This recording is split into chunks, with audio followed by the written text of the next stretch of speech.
gràcies per venir. Comencem una miqueta més tard del compte, és difícil ser puntuals en aquests casos.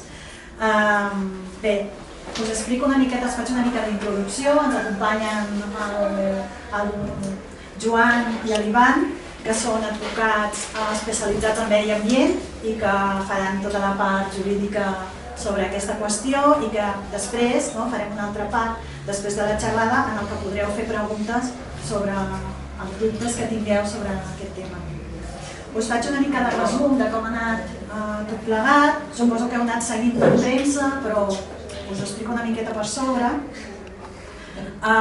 L'octubre del 21 us va fer una presentació del Pla de la Hispània. El Pla de la Hispània té dos parts. Una és la del pàrquing soterrat, de 3 plantes de fondària, i l'altra són habitatges de protecció oficial i un bloc que és de lliures. Llavors, es va presentar aquest pla el 2021 amb aquest pàrquing, que hi havia més de 400 places projectades i els blocs amb una mitjana de 60 habitatges de la majoria de protecció oficial.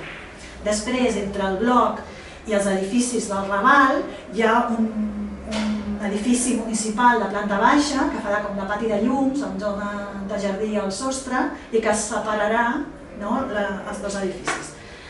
Al juliol del 22 es va aprovar definitivament aquest projecte, el de la Hispània, després d'un procés de consulta ciutadana, que suposo que se'n vau assabentar. Hi va haver algunes al·legacions per part de veïnat, sobretot de la zona del Raval, referent a problemes que tenien de llum, de vistes i de gent que patia per l'estructura dels seus edificis, perquè el pàrquing agafa la totalitat del solar i és a ras dels edificis que hi ha a la Raval.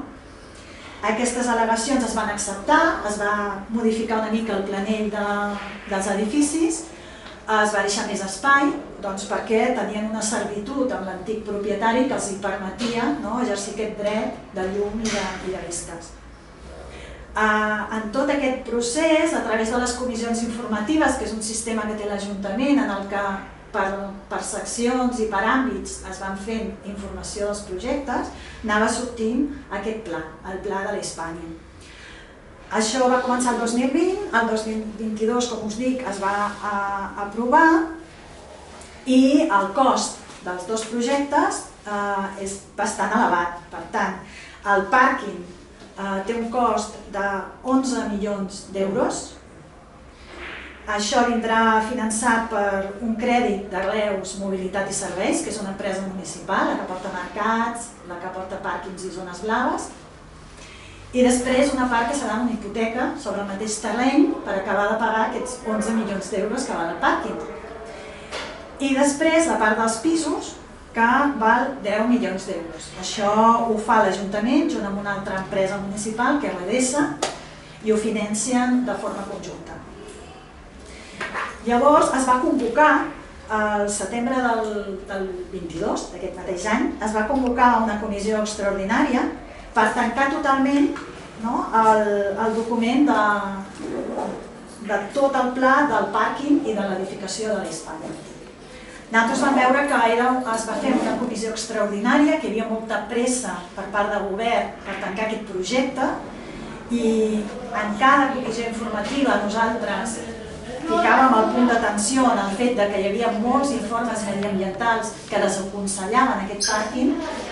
Hi havia informes de transports metropolitans de Tarragona que deien que no tenia gaire sentit fer un pàrquing de 400 places i 3 pisos de fondària en una zona que al 2023, és a dir, ja estarà dotat d'una zona de baixes emissions, que és una zona protegida al trànsit. Per tant, és una zona on hi ha d'haver poc trànsit de vehicles i, per tant, no tenia gaire sentit fer això perquè triplicava, com a mínim, l'entrada i la sortida de vehicles en aquesta zona.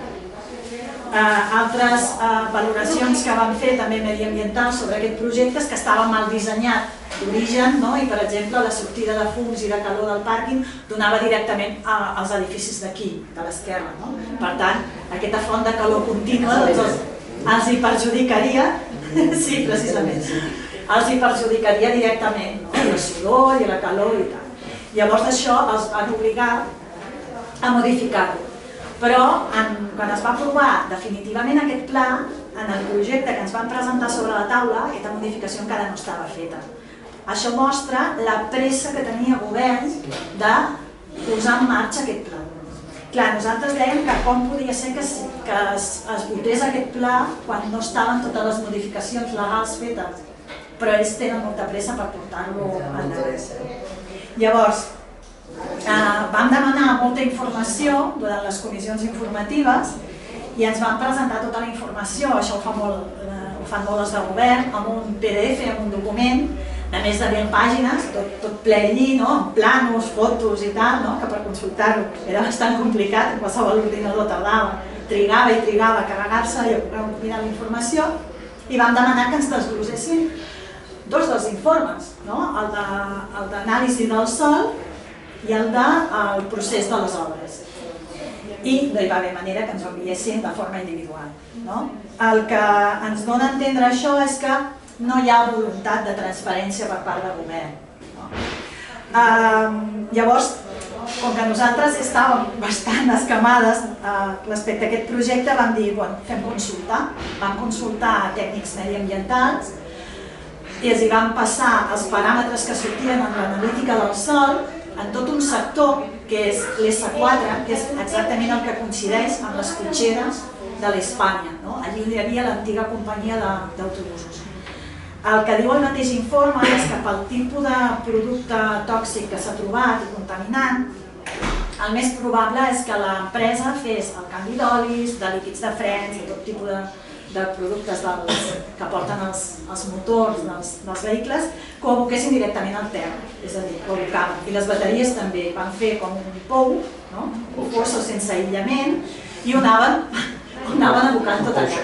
Què ha passat? Que a més passa una mina d'aigua per allà, doncs allò ha anat filtrant i s'ha anat movent per tot el terreny. De tal manera que en tot un sector, que és aquest S4, hi trobem nivells molt disparats i que a més el que va fer l'informe, que és una empresa de Barcelona amb la que em vaig posar en contacte, ho va marcar en vermell, i el tècnic me deia, és que ho hem marcat en vermell i negreta, vull dir, més importància no li podíem donar, el que no entenem és com no ens han fet cas.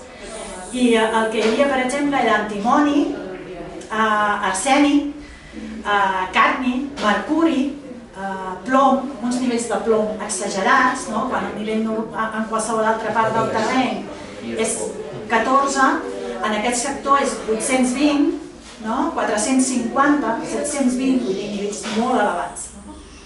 Després també hi havia molt de zinc, a nivells de 780, 3.100, vull dir, quan en altres llocs del terreny està a 40. Per exemple. Clar, aquests nivells tan elevats fan pensar que hi havia això i a més ho relacionen directament a l'informe. El tècnic ens va dir que, i ho vam verificar amb els advocats, que aquí hi ha un procediment molt clar per part de l'Ajuntament, és a dir, quan tu detectes un punt negre de contaminació, que es tracta precisament d'això, el primer que ha de fer qualsevol entitat, qualsevol ens públic, és comunicar-ho directament a l'Agència de Residus de Catalunya. I això ells no ho van fer. És a dir, tenien la informació, perquè aquest informe, ho van descobrir ells, era del 2020, l'informe que ens van adjuntar nosaltres, que apareixia la data, i estem al 22 i no ho havíem comunicat. Per tant, què vam fer nosaltres? Nosaltres no oblidem la mala acció de govern, per tant, fem nosaltres la denúncia. I ens vam posar en contacte amb l'Agència de Residus i vam fer la denúncia nosaltres. Vam adjuntar part de la documentació, no vam poder adjuntar-ho tot perquè hi ha una limitació d'enviament de documents, però bé, els hi vam adjuntar la documentació i al cap de poc temps ens van retornar que havien mirat la documentació i que l'acceptaven a tràmit, és a dir, que hi veien motius suficients com per investigar. I la setmana passada es van posar en contacte amb mi una altra vegada, perquè un cop dones les dades i la signatura es poden posar en contacte directament. Bé, bastant estupefactes, per cert, dient-me que a veure si jo els hi podia facilitar, el nostre grup municipal els hi podia facilitar la informació, tot l'informe de contaminació del sòl, d'analítica del sòl, precisament perquè l'havien sol·licitat a l'Ajuntament i no els hi havia facilitat. Per tant, davant de la dilació, d'intentar que passi el temps i no fer cap acció per part de l'Ajuntament, doncs l'Agència de Residus ho veu prou important, tot i que sols ha vist aquestes dues pàgines on hi ha els baremos, ho ha vist prou important com per dirigir-se directament a la font i dir no, faciliteu-nos la informació perquè ens interessa el cas. Per tant, els hem enviat la documentació. Ens hem assegurat que l'hem rebut, hem trucat per telèfon, els hem dit, haureu la informació, ha sigut perfecte, si ens cal res més, ja tornarem a sol·licitar-los més dades. En tot cas, a nosaltres això ens fa sospitar, primer, el que dèiem, tenen molta pressa a portar endavant aquest projecte, no estan fent els passos correctes i ens preocupa perquè han amagat informació a la ciutadania, al veïnat, perquè quan vau tenir més delegacions haurien d'haver facilitat els informes, estem parlant del 2020, ells ja ho sabien, per tant, us ho haurien d'haver fet coneixedores, perquè si no, no podeu al·legar contra una informació de la que no disposeu, és que és impossible. Per tant, aquí veiem bastant de mala fe per part de l'Ajuntament. A part, el fet que, el que dèiem, que això ja us ho explicaran ells millor, quines accions legals hauria d'haver emprès l'Ajuntament i tampoc les ha dut a terme, com la denúncia del que ha fet la contaminació, que tampoc s'ha fet. I bé, hem fet també un altre pas d'informació al govern de l'Ajuntament, que ens explicaran el Joan i l'Ivan, que faran més de part la part jurídica, de quins són els passos que han pogut anar fent amb el seu consell i la seva tutela per intentar aturar aquest projecte.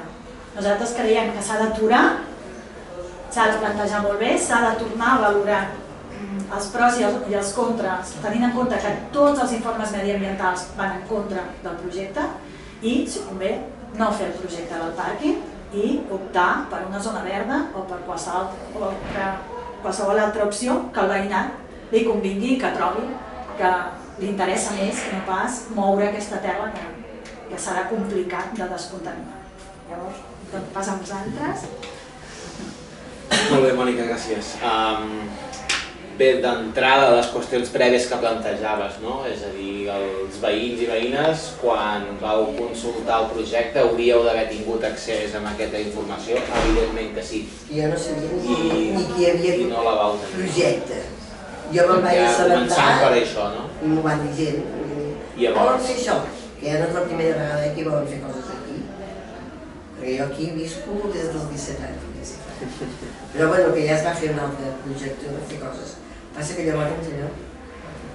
No, sí, és a dir, aquí ja partim segurament d'una manca de bones pràctiques en quant a la participació ciutadana en el que passa en el vostre barri en concret i en la ciutat en general. Llavors, per tant, evidentment, sota el nostre punt de vista, ja només per una qüestió de bon funcionament de l'Ajuntament, el projecte caldria que, en tot cas, si es vol insistir en fer aquest tipus de projecte, s'hauria de tornar a sotmetre a consulta pública amb tota la informació completa. És que ja només per una qüestió, insisteixo, de bones pràctiques de qualsevol ajuntament. I després l'altra qüestió prèvia que comentaves, Mònica, de si l'Ajuntament ho hauria d'haver comunicat a l'Agència de Residus. Evidentment que ho hauria d'haver comunicat i no ho va fer. Per tant, aquí sí que podríem considerar que hi ha hagut, diguem-ne, un tipus d'actitud una mica negligent, no? És a dir, que la normativa en matèria de sòls contaminats en aquest sentit ho deixa ben clar, no? Quan hi ha indicis de sòl contaminat s'ha de comunicar a l'Agència de Residus, que és la responsable de fer un procés que se'n diu declaració de sòl contaminat. Llavors, evidentment, si no hi ha ningú que aixequi la llebre, doncs aquell sòl ningú mai sabrà que està contaminant. Però, evidentment, per als propietaris d'aquests terrenys segurament no els hi convé que el seu sòl sigui declarat com a sòl contaminat, perquè la declaració de sòl contaminat és registral, és a dir, queda en el registre de la finca. No és un informe que tu puguis amagar després, sinó que quan hi hagi una operació de compra-venta d'aquell sòl, allò constarà. Per tant, segurament aquí també l'interès que això no sortís, que l'agència de residus no actués i que per tant l'agència de residus no fes aquesta declaració de sòl contaminat. En tot cas, Ivan, si vols explicar una mica el que vam demanar, no? Sí, bé, en primer lloc, moltes gràcies, Mònica, per la presentació i l'exposició. I en la línia del que has mandat el Joan, aquest projecte en el seu moment, quan es va sotmetre informació pública, s'havia de donar trasllat de la situació en la qual es trobaven aquests tipus de sòls. I, de nou, una vulneració del dret de participació ciutadana en la tramitació administrativa pot generar-vos una situació d'indefensió. I la situació d'indefensió pot arribar a ser una causa d'anul·labilitat dels actes administratius. O sigui que no és una qüestió menor i no és una qüestió que depengui ni molt menys de la bona fe o del que pugui opinar l'Ajuntament. Hi ha segons quines qüestions que s'han d'exposar i que s'ha de fomentar la participació del públic. Això en primer lloc. I després, arrel de tota aquesta situació, com ja sabeu, nosaltres vam redactar una instància que després des de la CUP de Reus es va dirigir a l'Ajuntament, en la qual exposàvem diferents qüestions que nosaltres consideràvem irregulars o que no consideràvem ajustades a dret. I la primera d'aquestes era posar sobre la taula el que ha esmentat prèviament la Mònica. Escolteu, amb la documentació que ens heu enviat hi ha un informe des de l'any 2020 en el qual consta que hi ha determinats valors del sòl que surten alterats, que surten per sobre dels límits permesos. Això el primer de tot. I després també, en segon lloc, en la línia del que exposava el Joan, quan un sòl es troba contaminat s'ha de donar trasllat a l'agència de residus i la descontaminació d'aquest sòl té un cost, lògicament. Clar, l'Ajuntament de Reus ha d'anar molt en compte amb el cost de descontaminació del sòl. La llei de residus preveu que quan un sòl es troba contaminat recau sobre la persona que el va contaminar l'obligació de descontaminar-lo, això en primer lloc. Però després, si no es pot localitzar aquesta persona, els motius que siguin, recau l'obligació en el propietari. I després, si el propietari, pels motius que siguin, tampoc es pot localitzar en el posseïdor. Clar, aquesta qüestió s'ha de tenir en compte. Si el dia de demà es treu una licitació, surt un contracte públic, s'ha d'avaluar la descontaminació d'aquest sòl dins del cost del contracte, o bé s'ha de procedir a la descontaminació del sòl prèviament a que es publiqui aquesta licitació. De nou, és un problema que no és únicament de caire legal, sinó que també és de caire econòmic de cara a l'Ajuntament. I, lògicament, si és una qüestió econòmica de l'Ajuntament, també és una qüestió que ens afecta a tota la ciutadania. Sí, i algunes coses més que volíem afegir en aquest sentit és que la pregunta ens podem fer és com es descontamina un sòl, no? Perquè no és com descontaminar la llera d'un riu que la pots localitzar més o menys d'una manera senzilla, no? Bé, la normativa el que preveu són tres possibilitats. Possibilitat 1, extreure tot aquest sòl contaminat, portar-lo a un lloc que el descontaminin i retornar-lo, aquesta és una opció. Opció número 2, descontaminar-lo aquí mateix, és a dir, que aquí mateix s'instal·li una maquinària per la descontaminació. O opció 3, confinar el sòl contaminat, és a dir, aïllar-lo amb formigó o que sigui perquè tot allò que s'hi faci a sobre no rebi aquesta contaminació. Sigui quina opció sigui, són aquestes les que avui dia contempla la normativa. Preguntaves abans, l'Ajuntament pot fer reclamacions contra qui ho va contaminar? Aquí caldria veure si aquesta contaminació quan es va succeir, si això era delicte o no.